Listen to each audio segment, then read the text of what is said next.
So yun mga boss, no, may tanggap tayo na naka FRP na Infinix. Yan yung Infinix. So hindi ko sure kung saktong model nito.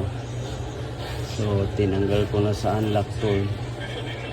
Set up na natin. Ayan na yung FRP, makikita nyo para mabilis, kasi dito sa Reels 90 seconds lang ang haba ng video. So hindi ko na pinakita yung procedure. So ang ano lang naman ito, Google account, nakalimutan ng may-ari.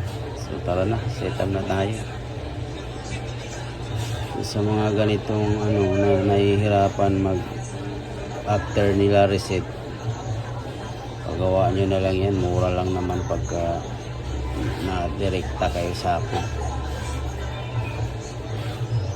Ayan. So makikita natin ngayon kung ano talagang version nitong unit na to or saktong model. Hintayin na lang natin kasi ayan, nagbibilang na siya. So ayun. So ayun, puntahan na natin yung settings na.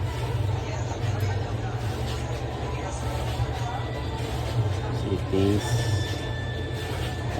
Infinix Hot 11. Ayan, Hot 11 play.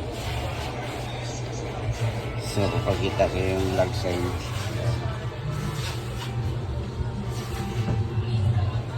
So ayun lang mga boss, no.